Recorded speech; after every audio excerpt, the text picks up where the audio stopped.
Hi, welcome everyone. We're just going to wait a couple more minutes to give a few more people a chance to get into the room.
Well, hello, good evening and welcome to this Wiener Holocaust Library online event. Welcome very much to you all.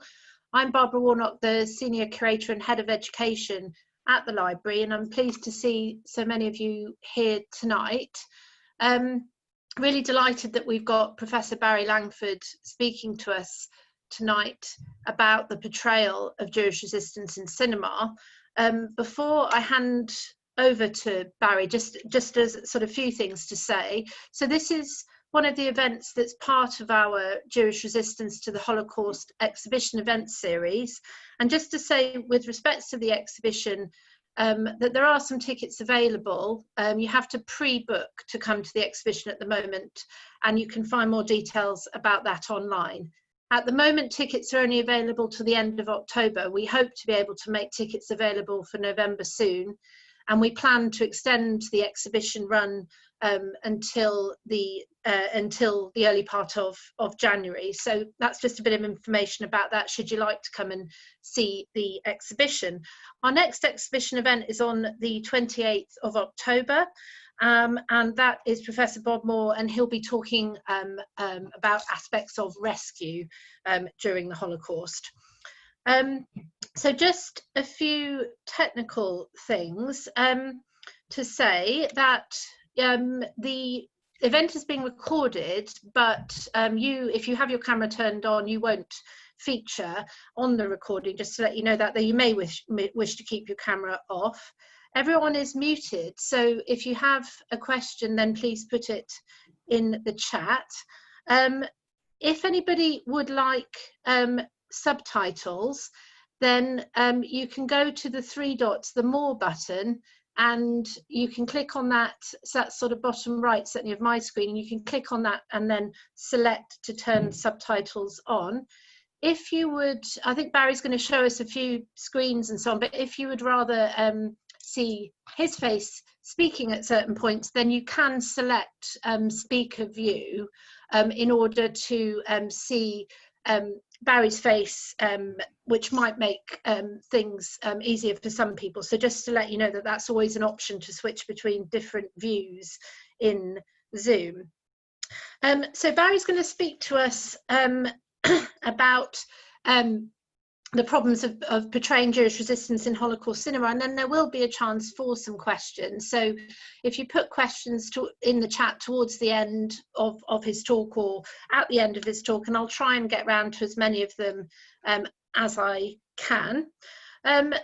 So yes, I'm really delighted to be welcoming Professor Barry Langford to speak to us tonight. So Barry is Professor of Film Studies at Royal Holloway, University of London, and he has published widely on Holocaust film and is currently completing a monograph, Darkness Visible, The Holocaust in Cinema. He also wrote the award-winning short Holocaust film, Torte Blume. So Barry, I'll, without further ado, hand over to you. Many thanks, Barbara, and many thanks to you first for giving me the opportunity to give this talk tonight, but really, much more importantly, for putting together what is, I think, and I'm sure I speak for everybody here, a sort of tremendously powerful, enlightening, moving, and important exhibition, which brings together in an extraordinarily concentrated way in the small space of the Wiener's exhibition, space, so many instances and examples of Jewish resistance across a whole variety, not just of geographical locations, but of modes of resistance. And actually, that's really a large part of what I want to talk about this evening. As Barbara has mentioned, I'm going to be at various points sharing my screen to show both slides, picture slides, you'll be glad to hear, not text-heavy slides, and also some clips. So apologies in advance if there is any technical messing around. We're all very used to this kind of thing these days, but if it does happen, I hope it won't. Apologies in advance. I will be showing a couple of clips during the talk, but I've kept them to a minimum, in large part because of the time factor, to be quite honest. Obviously, if you play clips, then there's less time to talk about things. So we'll see how we go. I may decide not to play the second clip depending on how the time is going. And I do aim to finish by 7:45 at the absolute latest, so that we do have a chance to talk amongst ourselves afterwards. Okay, so without further ado, I am going to, as threatened, share my screen, and hopefully when I do so, I will be able to find what I actually want on my screen, which is that. Thank you. And I will make it, oops. So I don't want that, sorry. Sorry, I've got the, the Zoom menu is interfering slightly with the top menu of my of the PowerPoint. So I'm going to make it full screen actually, if I can. Sorry, hold on.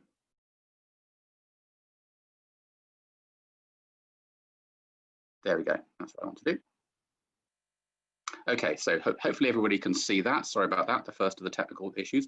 So the talk is going to begin with a small apology, and this slide is there to underline that apology. As many of you, I'm sure, will be aware, I took the title for the slide from Quentin Tarantino's 2009 film, Inglourious Basterds. The Face of Jewish Vengeance is what we're looking at here.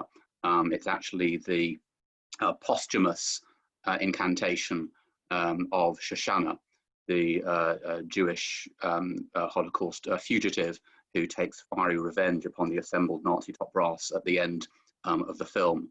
The film is a fantasy of vengeance and restitution by and through cinema.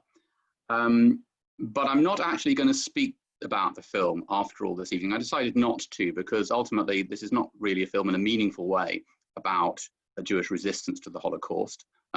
It's a film which is very much about vengeance, which is something I will have something to say about later on, but also takes place in a fantasy register. And I thought I wanted to actually focus a little bit more closely on films that engage with the actual lived history of the Holocaust and resistance within it.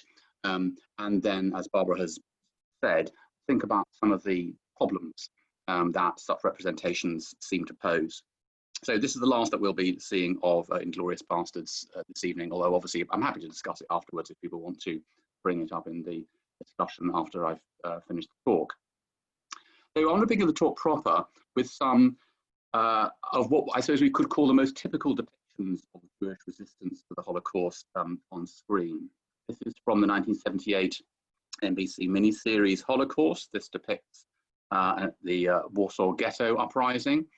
This is another portrayal of the Warsaw Ghetto Uprising, this time from John Avnet's 2002 miniseries, again on NBC, simply entitled Uprising. This is still from the climax of Tim Blake Nelson's film The Grey Zone, which dramatizes the slave worker uprising in the crematoria of Auschwitz, Birkenau in 1944.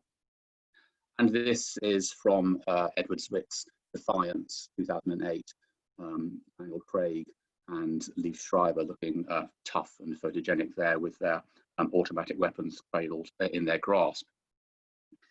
Now, although not all of these productions are actually exclusively focused on taking up arms, in all of them, the image of the armed Jew fighting Nazi fire with fire has a central and totemic power.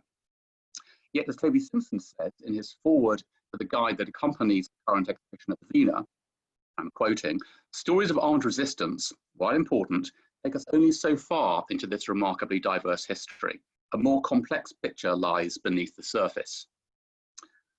So what I want to explore a little bit this evening is why that more complex picture seems to be not absent from screen portrayals of Jewish life, death, survival, and resistance on screen, then at least strongly de-emphasized in them. I want to look at the problems that non-military resistance poses for mainstream narrative film and television, and also at the problems posed for Holocaust dramas by the kind of conventional assumptions about violence that typically inform such productions. Now, in making these observations, I'm going to very briefly frame the comments in the context of an intellectual debate about Holocaust representation that I've been writing about recently, which concerns the extent to which the prevailing conventions of screen drama can or cannot be made applicable to the Holocaust. In an essay titled "The Americanization of the Holocaust on Stage and Screen," first published in 1983, the pioneering Holocaust literature scholar Lawrence Langer argued that mainstream drama was fatally limited in confronting the Holocaust by the structuring role played in such works by notions of individual choice and agency, categories that Langer argues are simply irrelevant to the collapsed moral and ethical environment of mass extermination, a realm of what he calls elsewhere choiceless choices, where countless people were denied any say, even over the time and manner of their own deaths. Invoking the Western literary tradition dating back to Greek tragedy, Langer identifies individual moral choice as indispensable to the kinds of conventional dramaturgy embodied by the work he discusses in that essay, liberal post-war novels and plays such as John Hersey's The War, about the Warsaw Ghetto Uprising, and Arthur Miller's play Incident at Vichy. In these texts, Langer discerns an agonized struggle on the writer's part to find a means, I quote, "to restore to men an instrumentality in their fate," unquote, a restoration that reinforces prior assumptions about the tenets of sustainable social life. Quote again, "The heroic impulse triumphs over truth, and man proves himself still in control of his fate," unquote. But for Langer, not only are concepts of individual or collective self-determination, whether political or moral, unsustainable in the face of the realities of industrialized genocide, the latter, genocide, refutes, shatters, and extinguishes those concepts in practice and evacuates and falsifies the intellectual and philosophical traditions on which they were premised. Now, the current Wiener exhibition, by demonstrating so powerfully the many and various ways in which Jews during the Holocaust, by resisting, did succeed in restoring at least a measure of agency and self-determination in the face of unimaginable odds, offers an obvious rejoinder from history to Langer's strictures about historical dramas. And turning back to films focusing on Jewish resistance, we can see very clearly that productions such as Uprising and Defiance are motivated in large part precisely by a desire to restore Jewish historical, and thus dramatic, agency, to show Jews taking decisive charge of their own destiny. Nothing wrong with that, of course. Yet the rather narrow terms in which resistance is all too often conceived and rendered in these films may actually end up bearing out rather than refuting Langer's critique.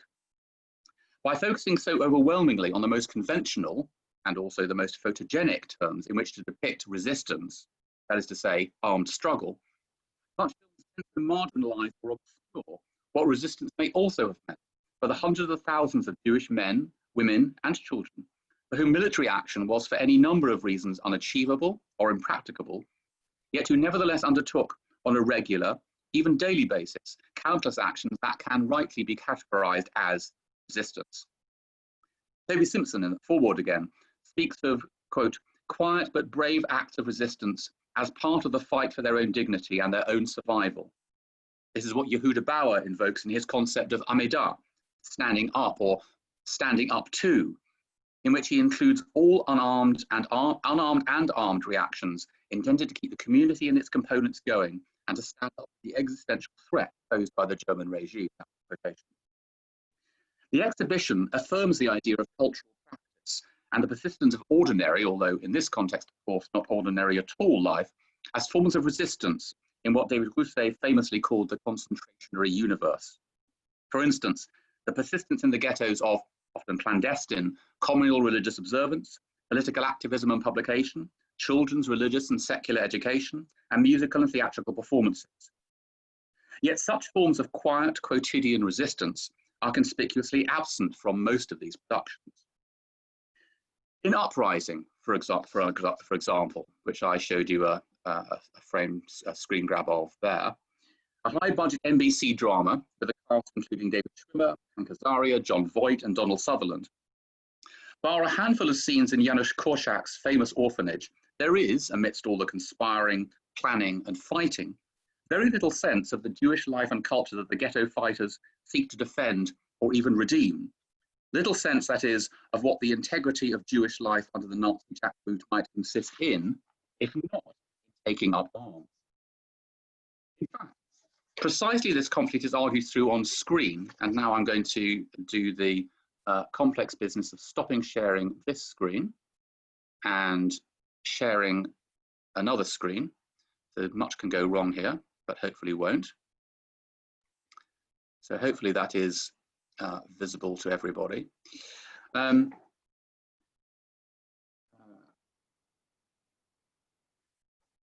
this conflict is argued through on screen when the leaders of the Warsaw Jewish underground, Mordechai Anielewicz, that's played by Hank Azaria in the middle of the central trio here, and Yitzhak Sukerman, impersonated perhaps implausibly by David Schwimmer, confront the chair of the council, Adam Chernyakov, who of course, as you can see, is played by Donald Sutherland. And the council? There, And? you went to buy guns. And then what? Jewish honor. Jewish honor. Father who is hiding his son is not honorable. A rabbi who is teaching a child his lessons is not honorable. A mother who is taking care of her children and many more, she is not honorable either. No. For you, honor can only come out of the barrel of a gun. You talk about Jewish honor. I talk about Jewish responsibility. Call it what you like. Will the council support the resistance movement? No, they will actively oppose it, and it is for your own good. What? You've heard of the mass killings at Rodham and Kielce, yes? These are not rumors. These are facts from the mouths of our own people. Outside of Kelmel, thousands of Jews were taken in sealed vans with hoses pumping gas into them. I know this because my parents were among them. I'm sorry for your loss. The largest armies in the world have not been able to defeat the Nazis. What makes you think that a handful of untrained Jewish citizens with pistols will be the ones to prevail? So instead of opposing the Germans, you propose to leave the fate of our people in their very hands. You'll excuse me. Mothers held their children to their breasts to protect them from the gas. When the Germans found these babies still alive, they would swing them against trees to kill them. Is that graphic enough for you? That is not the point. That is the point. Then let's just salute, huh? Salute. Salute what? Your disciples, your followers, your foot soldiers. What? They're all over there, in the parade.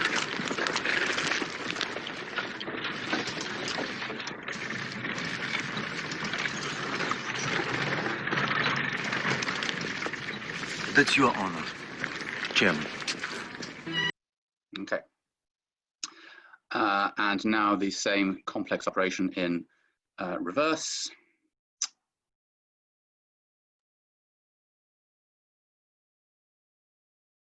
Okay, so clearly this is not a fair fight, with piles of corpses passing by in the background, and the audience, of course, armed with hindsight and full knowledge of the Nazi extermination plan. Chernyakov's decent but pompous defense of what he calls Jewish honor, other than that grain from the barrel of the gun, is no match for the impassioned, angry, righteous, and, we should add, young and charismatic fighting men. Sutherland's Chernyakov is really a stooge, albeit a tragic one. The Nazis' stooge, as we see him haplessly assure his fellow council members that, quote, that reason will prevail, and also have to burlesque Jewishness for the benefit of Goebbels' cameras filming the Eternal Jew. And in this scene, the film stooge, as his weak defense of forms of resistance, as he offers a weak defense of forms of resistance beyond fiery martyrdom. This scene actually takes place immediately before this one, where Korczak supervises a concert performance at the orphanage. Yet while the Germans' peremptory curtailing of the concert, you can just see perhaps the door beginning to open in the background of the shot here, that's an SS officer about to come in and close the concert down. While the Germans' peremptory curtailing of the concert indicates the extent to which any form of Jewish cultural life was ruthlessly suppressed, and thus how its preservation might be seen as a form of resistance, the immediately following scene, where two of the ensemble's principal musicians are waylaid by sadistic sentries, one of them beaten to death, and the other saved only by the intervention of the ghetto fighters who execute his fomenters, does seem to reinforce the idea that culture is necessarily a bystander and an afterthought in the life or death struggle of the Jewish people. Toby Simpson again notes that the Wiener exhibition, and I quote, does not yield to the temptation to impose a heroic narrative on this history from the outside. Yet it seems to me that that is exactly what many screen depictions of Jewish resistance do, bringing ready-made assumptions about heroism, which incidentally are sort of strongly gendered. And I'm not saying much about that, but it might be something we want to talk about afterwards. Ready-made assumptions about heroism, what it is and what it might look like on screen. And so this evening I'd like to trace how those some of those assumptions play themselves out in a few films and setting. The Warsaw Ghetto Uprising is, as you might expect, the most frequently reenacted historical episode of the Jewish resistance. But I'm going to focus instead on how some slightly less familiar subjects are treated, and both of them covered incidentally in the Wiener Library exhibition, namely the slave uprisings in the death camps and partisan resistance in the Belarusian forests. In both cases, what I want to show is that once resistance is preconceived in terms of moments of dramatic crisis and decisive male action, other, potentially equally significant vectors of resistance struggle for screen time. So, to begin with, I'm going to look at a handful of films that depict the uprisings mounted at the very heart of the Nazi inferno by the men of the Sonderkommando, slave workers compelled to assist with the extermination process in the death camps in Nazi-occupied Poland in 1943 and 1944. As the Wiener exhibition records, there were major Sonderkommando uprisings at Sabibor, at Treblinka, and at Auschwitz-Birkenau, and the first and last of these have been dramatized on screen several times. Sabibor revolt in Holocaust in 1978, in Jack Gold's television film Escape from Sabibor in 1987, and in 2018 in the Russian film Sabibor, and the Birkenau Uprising in Tim Blake Nelson's The Grey Zone, released in 2000, and Laszlo Nemes's Son of Saul, released in 2015. Now, in the extreme environment of the death camps, these specific forms of resistance through culture were enormously reduced and attenuated. But the mode of such resistance, as recent analysts of Sonderkommando testimonies have clearly shown, was consistent with Jewish practice elsewhere under Nazi rule. And this cultural continuity itself reflects the larger sense in which the members of the Sonderkommando did not simply cease to be themselves as individuals, as Jews, as members of their particular communities, at the moment of their induction into the so-called special squads. Rather, as Gideon Grief observes in his study of the Sonderkommando, their experiences strengthened existing character lines and sharpened others.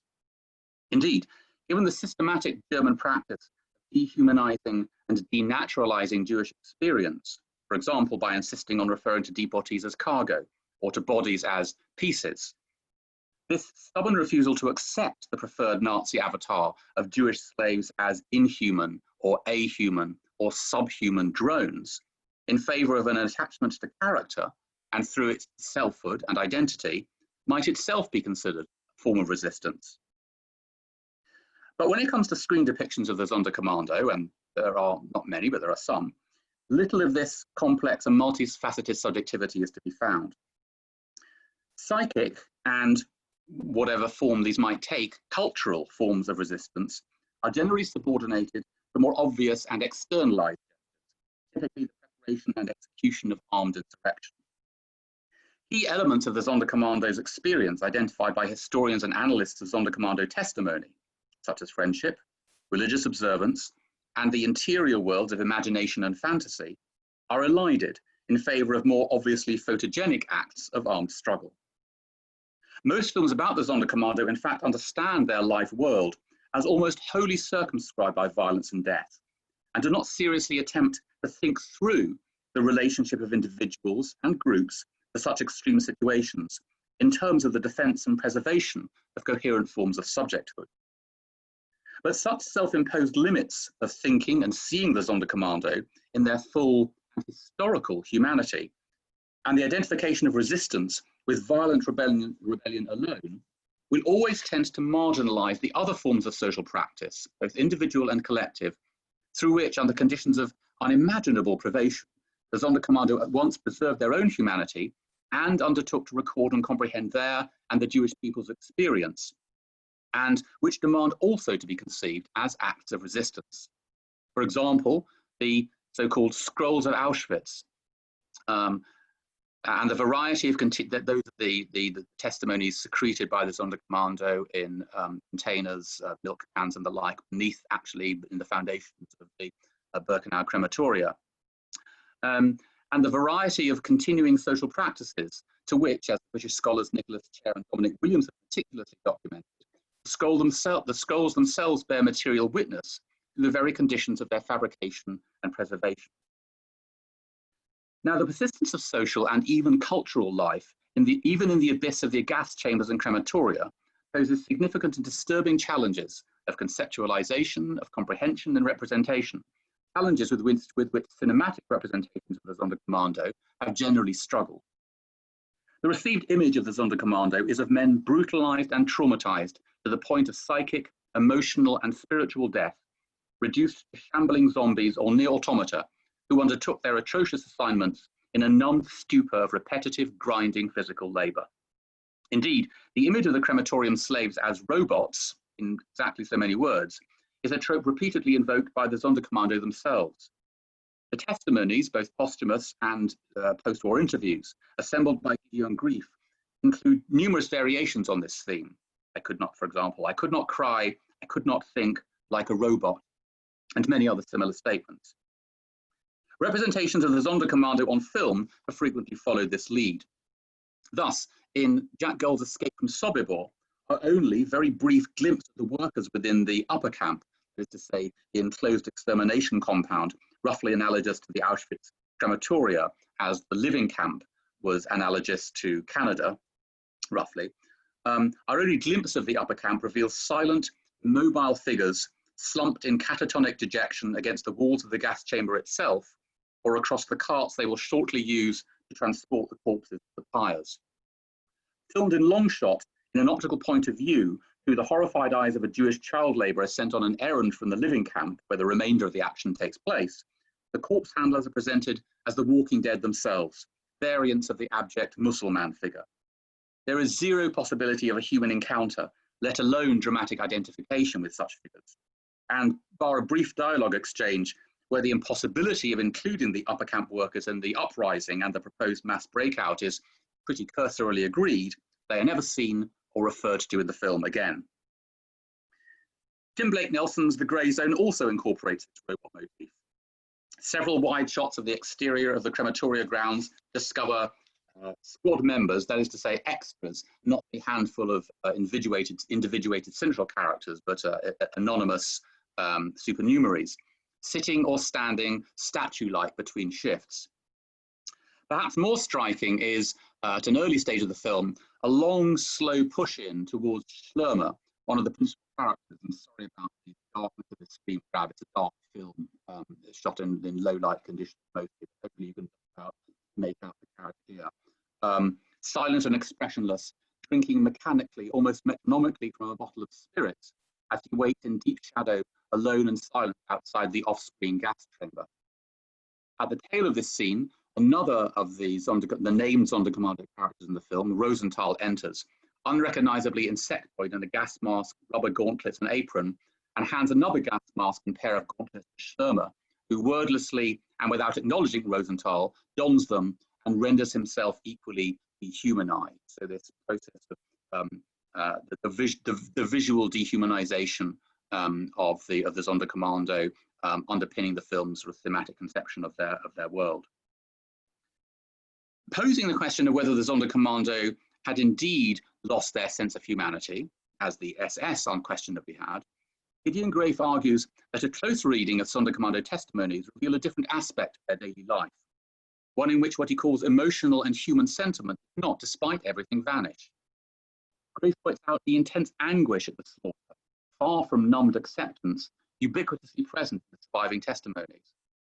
And in their pioneering analysis of the material textuality of the scrolls of Auschwitz, paying attention not only to their narrative and informational content, what the Sonderkommando tell us, but the histories that are densely encoded in the artifacts themselves, what their existence tells us, that is.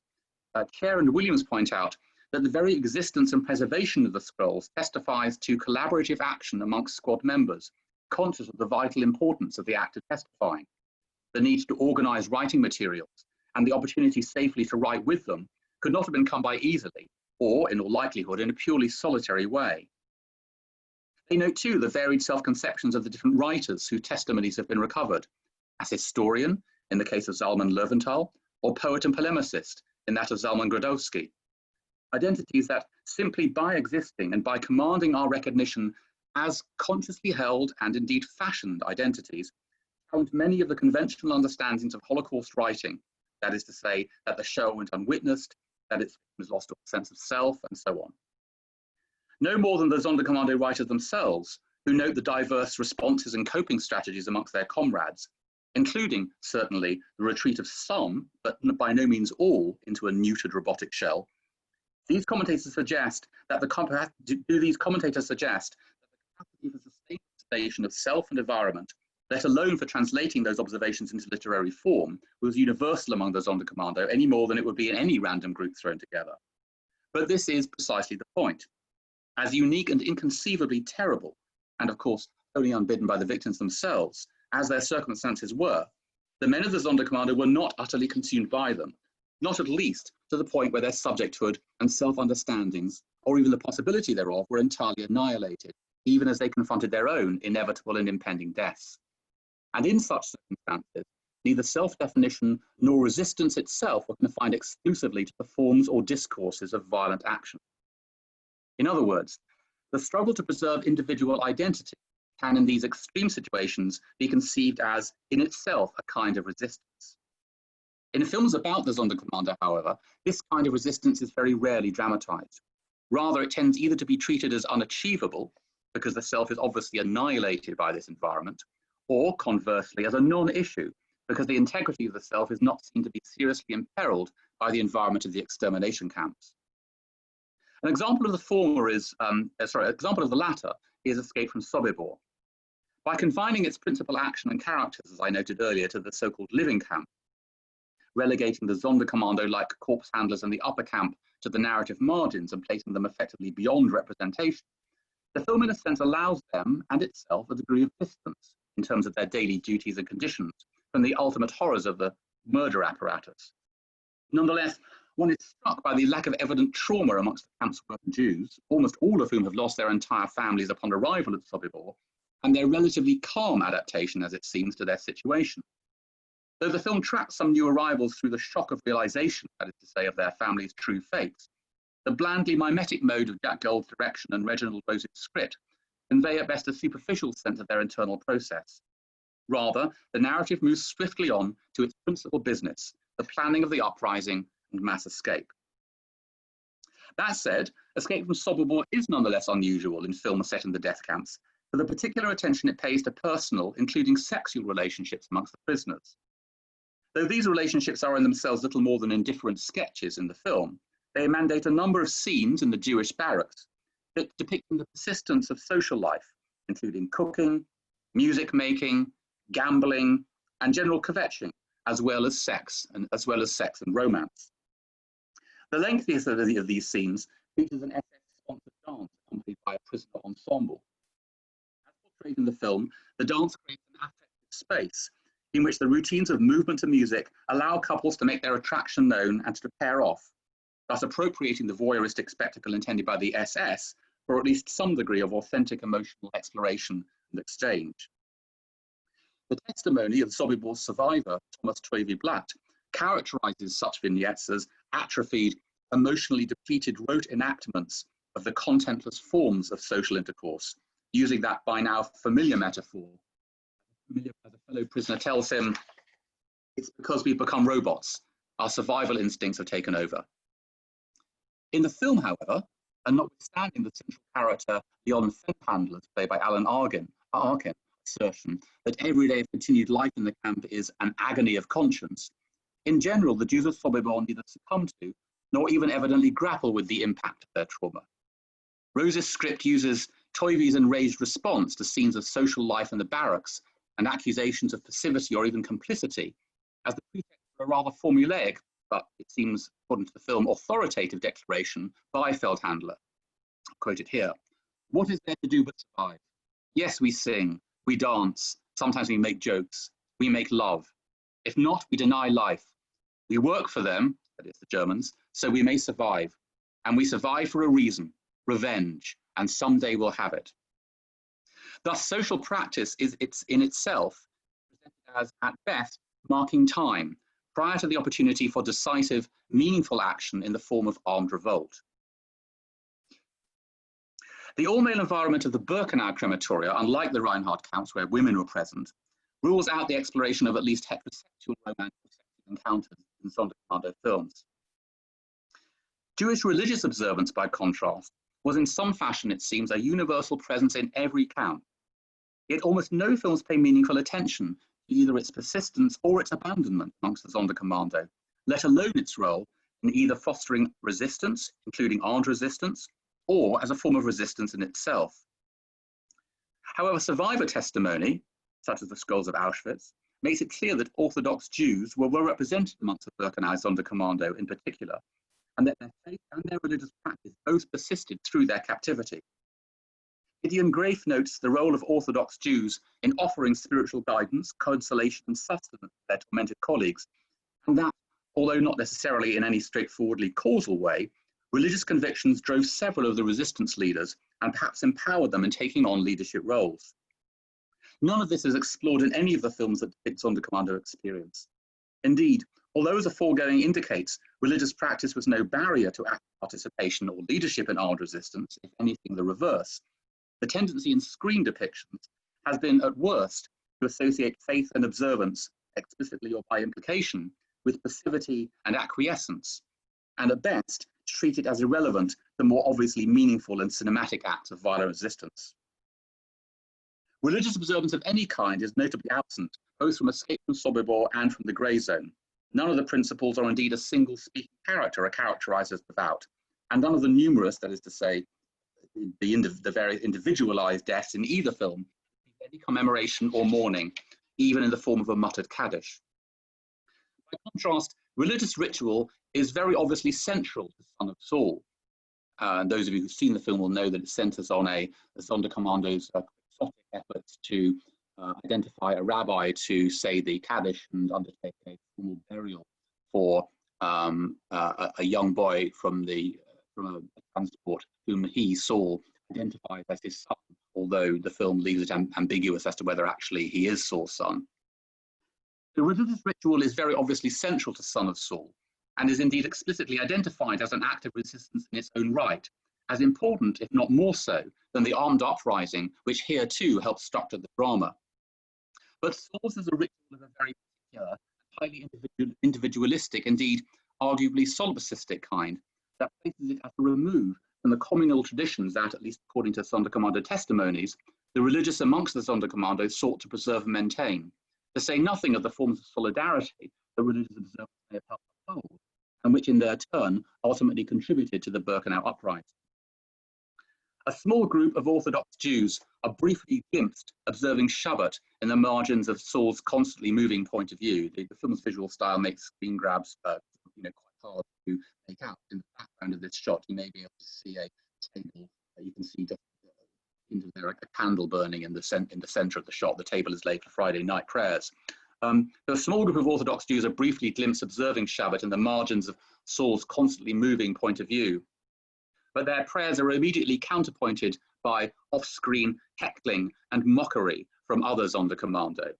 So that voice there saying, "The angel of death, here's your blessing, Rabbi." It's made clear elsewhere in the film that the Sonderkommando have established their own commemorative practice. When Saul first identifies the dead youth as his son, he's directed to a rabbi working as a capo at the ovens who says Kaddish for Sonderkommando family members. Later, in the face of Saul's insistence on a full Jewish burial, the rabbi upbraids him for not conforming to established Sonderkommando practice. As Saul's quest proceeds, searching for another, that is to say, another better rabbi, first amongst the other Sonderkommando units, leading directly to the death of the squad member he approaches, and subsequently amongst the newly arrived deportees, we see repeatedly that his mission is undertaken not only in isolation from the collective project of the resistance in the crematoria, but in effect against it. By bringing the youth's purloined body into the Sonderkommando living quarters, Saul imperils his comrades by potentially drawing SS attention, in turn threatening to expose the plans for the uprising. By deviating to the fire pits in search of a rabbi upon his return from the women's camp, he misplaces the vital gunpowder that has been entrusted, perhaps improbably, to him. And once the revolt presented in the film, notwithstanding the scenes of conspiratorial planning as not so much premature as spontaneous and virtually anarchic, once the revolt does break out, Saul makes very clear his disinclination to contribute, instead exploiting the chaos amidst the fighting to make his escape, still shouldering the body of his son and accompanied by the rabbi, who may not be a rabbi any more than the body may be his son, that he rescued from the fire pits into the surrounding woods. Saul's indifference, even hostility, to any acts of resistance beyond his own is not confined to the rebellion. When a squad member obstructs him as he brings the body into the Sonderkommando living quarters, Saul threatens to reveal to the SS where the objector buries his secret writings.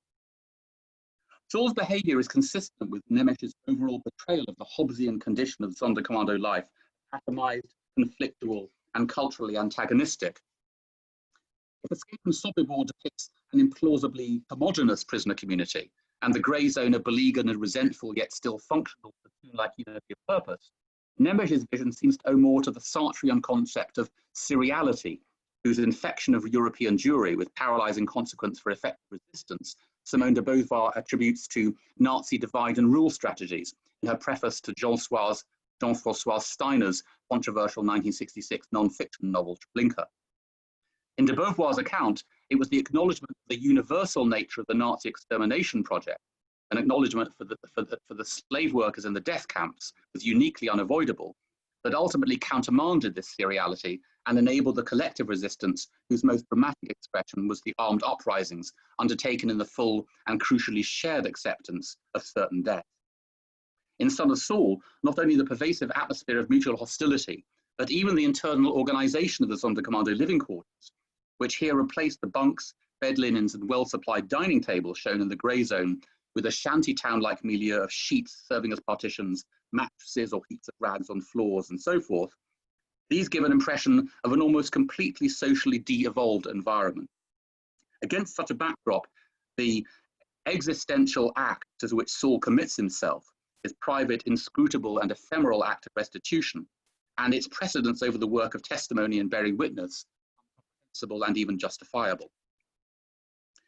The protagonists of The Grey Zone and Son of Saul both end their stories and their lives in passages of quiet intimacy that starkly contrast the ubiquitous violence and conflict of their existence in the crematoria.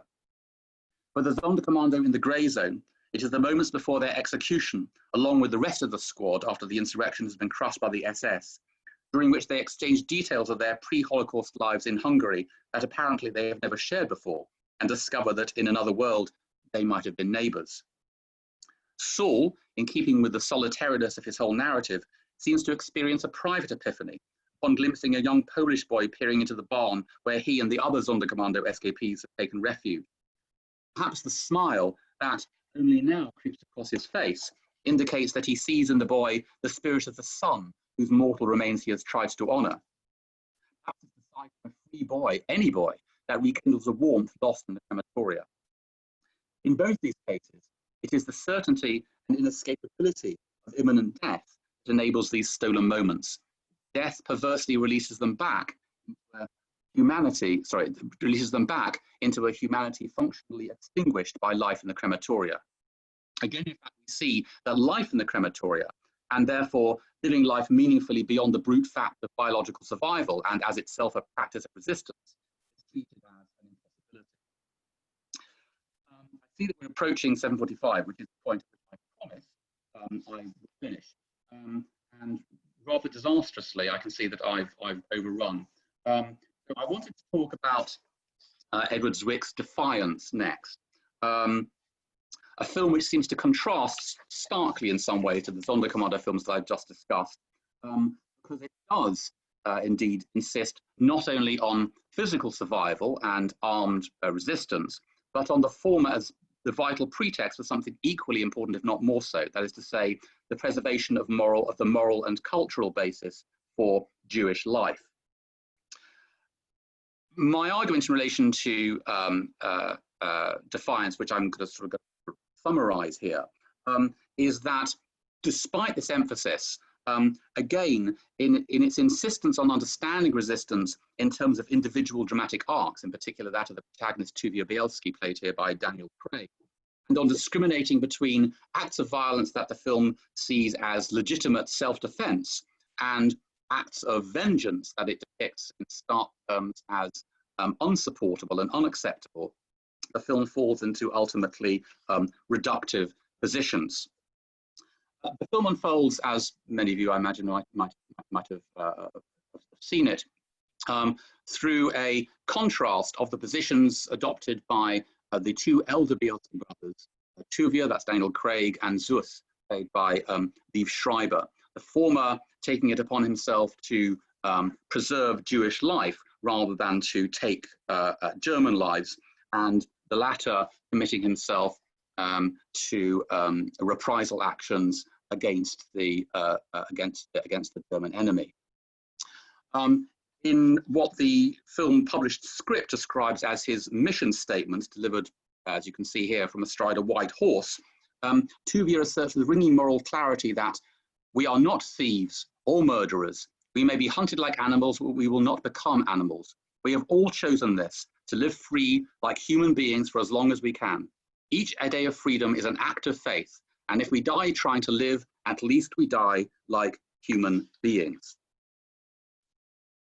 Against this, the film portrays moments where Tuvia initially descends into vengeful bloodlust. In this scene, towards the start of the film, Tuvia executes the Belarusian police collaborators whom he holds responsible for the death of his own family, leaving beside a blood-spattered parlor and a bereaved, screaming widow who begs Tuvia to kill her too. He doesn't.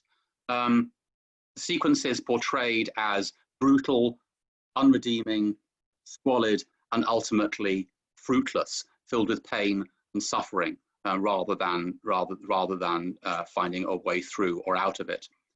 It's after this, and after he descends, he sort of throws himself in a sort of haunted fugue state into the woods, that Tuvia commits to the principal act of the film, which is, as I say, the preservation of Jewish life rather than revenge actions.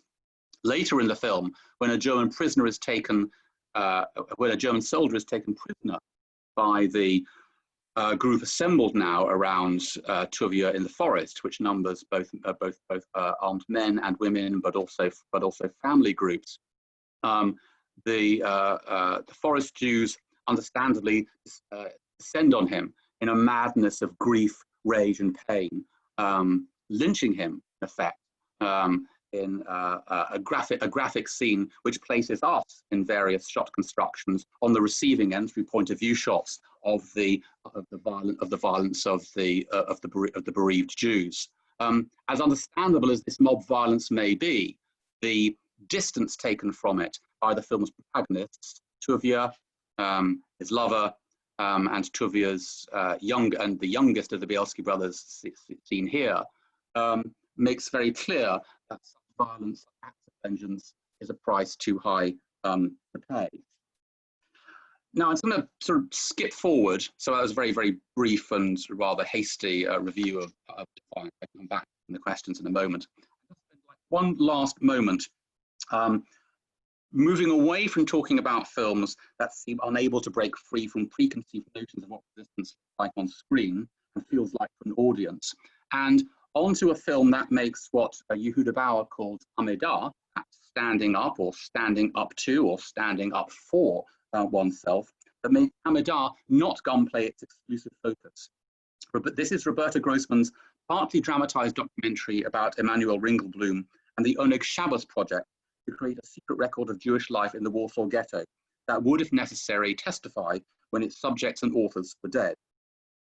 One of the striking things about Grossman's film is that the dramatized sequences portraying Ringelblum and his co-conspirators include many of the tropes and scenes familiar from more conventional resistance narratives: clandestine nocturnal meetings, the fabrication of a cover story to shield the group's whereabouts, the establishment of a classic insurgent cell structure in which the whereabouts of the archive itself was unknown to all but 3 of its members, should individual members be apprehended and interrogated. But instead of guns and gelignite, Oneg Shabbos's principal weapon was truth. Its strategy was accurately writing and recording, and its materiel was the lived experience of Warsaw's Jewish community, and not only their suffering, but their continued experience, despite everything, as an urban community, engaging in a vast variety of social and cultural life amidst ubiquitous death.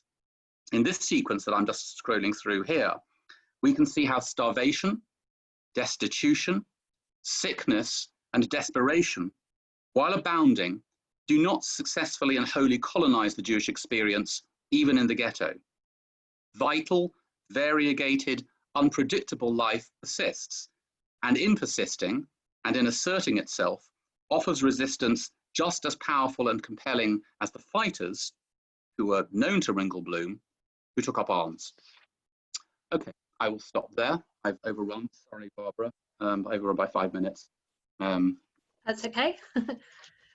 Thank you so much, Barry, for a really fascinating talk. And so yes, if any of the audience would like to ask questions, then please put them in the chat. I've just got a question to kick us off, Barry, which is just to say, in the exhibition, I sort of quite consciously focused quite a bit on the stories of female resistors, and I just wondered if you thought there were kind of any films that really adequately dealt with that theme.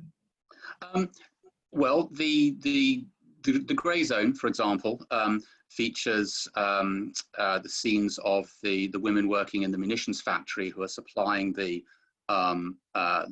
gunpowder to the Sonderkommando from which they're uprising, on which they're going to base their uprising, and their conspiracy and their eventual exposure and interrogation and torture by the SS occupies a fair amount of screen time. Women feature in John Avnet's Uprising as prominent ghetto fighters, as of course they were, impersonated by actors like Sadie Frost.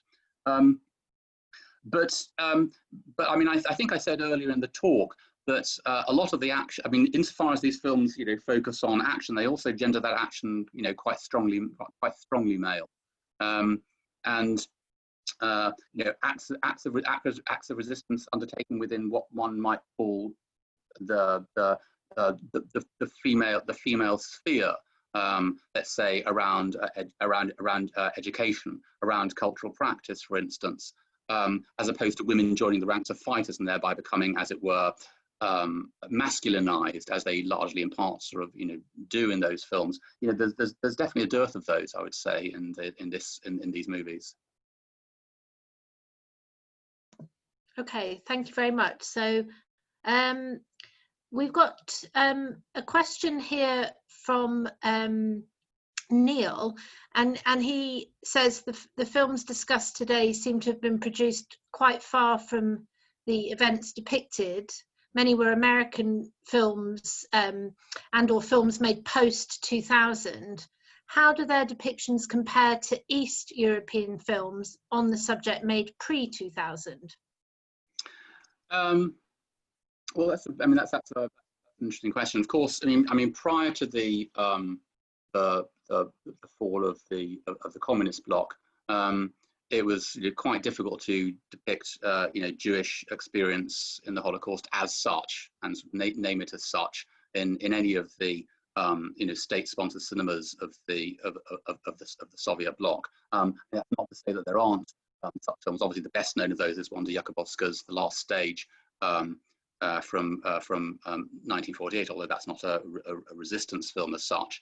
There are plenty of films that, well, not plenty, but there are films, of course, that depict the aspects of the Home Army and the Warsaw Uprising, but not the war, such as in Ashes and Diamonds and Canal, but not so much the Warsaw Ghetto Uprising.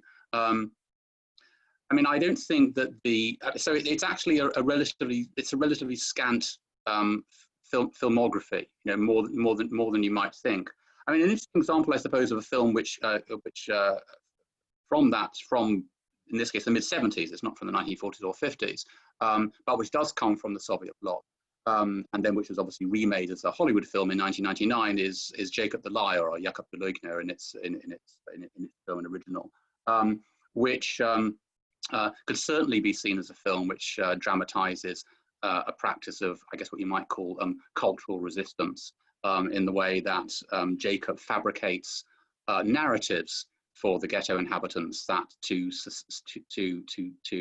from fragments of reporting that he's come across to sustain them against the Nazi assault. So storytelling, if you like, as a form of cultural practice and resistance.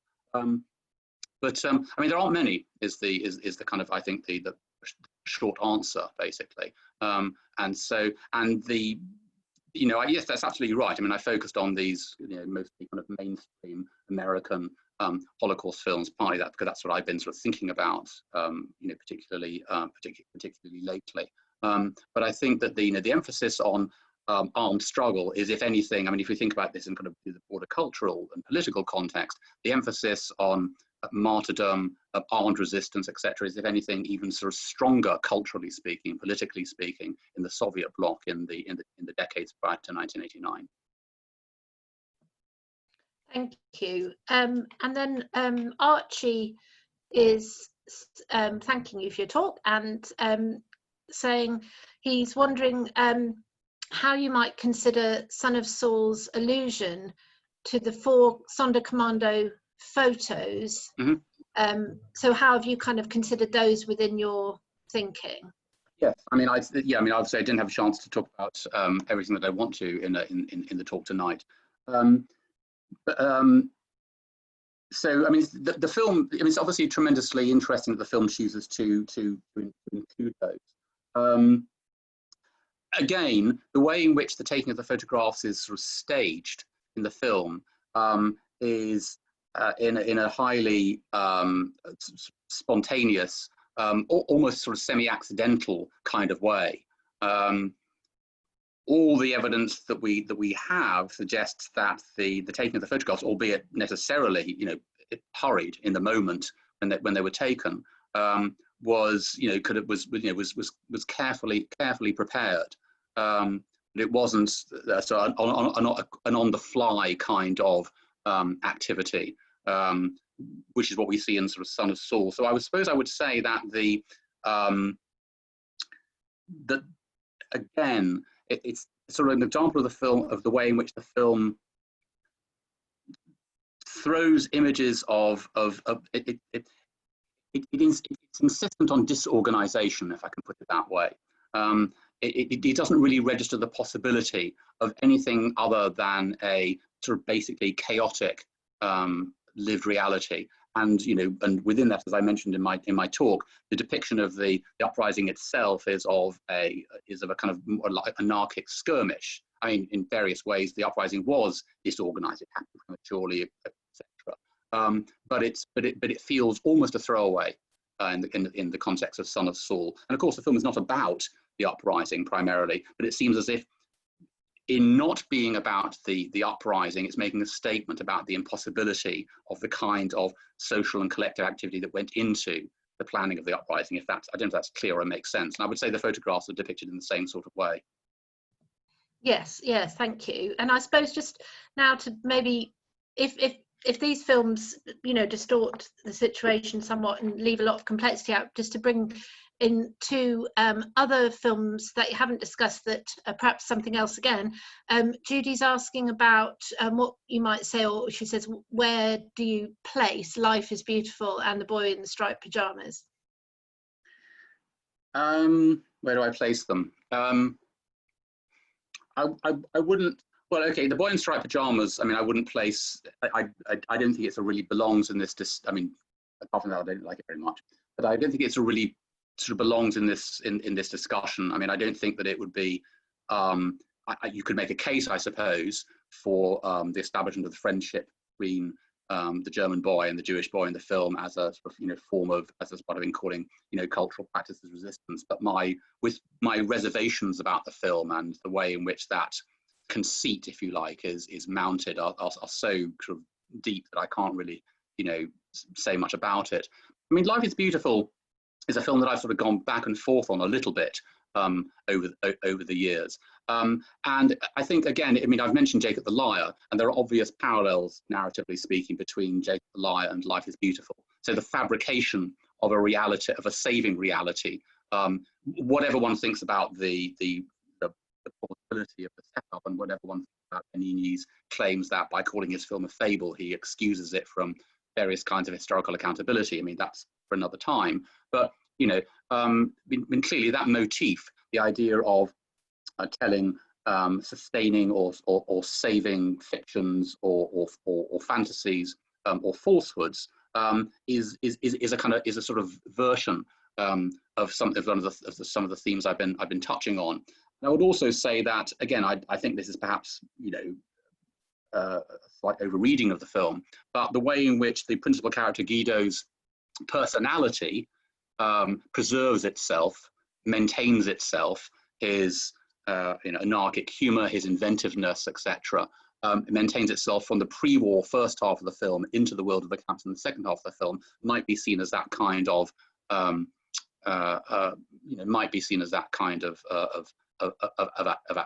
activity.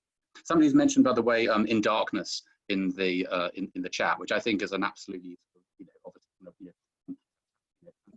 Oh, I can't hear you there, Barry. Sorry, what was that? I just noticed that somebody had mentioned In Darkness in the. Can you hear me now? Yes, I think if you stay in the centre.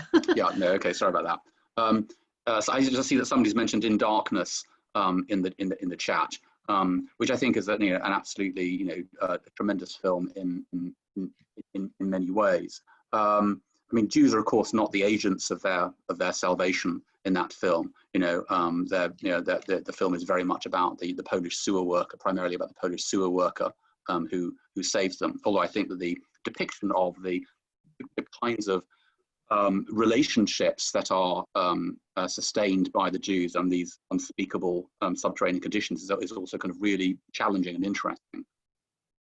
And sort of on a similar theme, Therese is asked if you could say a little bit more about the depiction of rescue or escape, and she's commenting that the only film she's aware of Fanny's Voyage and A Bag of Marbles, both French and written for children. So obviously we've got In Darkness there, but any other films you think are kind of worth discussing in that area?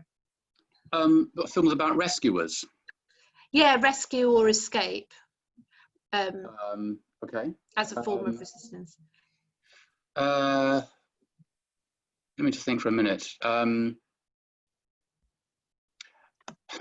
I mean, in some sense, of course, the great majority of Holocaust films are about rescue or escape. It's only a sort of small number of films, like something like The Grey Zone or Son of Saul, which are sort of, intractably about death. So, I mean, actually, there are obviously a lot of Holocaust films. I'm not sure if it's about escape or rescue. I mean, they're slightly different things, of course. Yes. Well, somebody's suggesting there's the pianist. Yeah. Obviously, people might be wondering why I didn't talk about the pianist. The pianist is a really interesting example film in relation to the stuff that I've been talking about, actually. And I was interested that that he writes about it in the introduction, the foreword to the exhibition, because it seems to me that I actually don't see that as being a film about. I think that Polanski's intention, I should say, perhaps, is not to make a film about resistance. I don't think Spielman is. I don't think he does resist.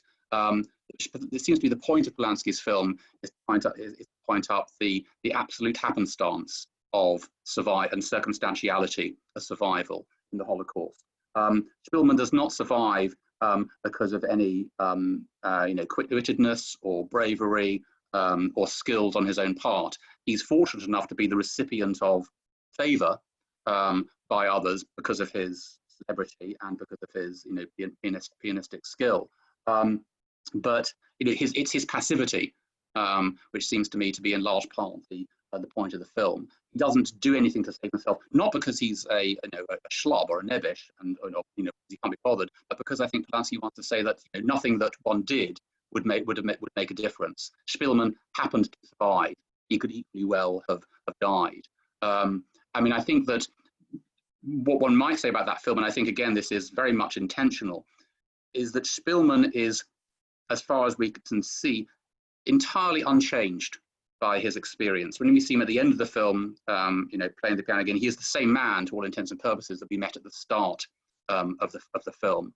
And the film, I think, exists in a way. It seems to be very much to be a film that is an answer film to Schindler's List. It wants to essentially rather address itself to the idea that the Holocaust can be a character builder, or that one would grow through experiences of the Holocaust. One might be destroyed by them, or one might simply find them irrelevant to what one determines as being valuable in one's own sort of personality.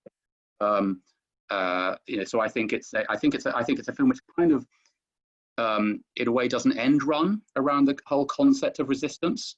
And I don't think Polanski is really that interested in resistance in the terms in which one would normally understand it.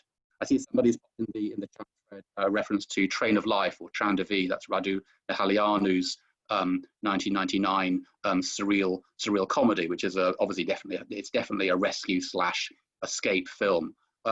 Although I suppose in relation to that, you would say that's a film in which, because it is so wildly surreal and anarchically comic, perhaps and also there is a frame narrative at the end of the film which sets everything that we've seen in a darker perspective. It might be a suggestion in that film that such concepts, rescue, escape, release, are actually only sustainable as fantasies, basically. Okay, thank you.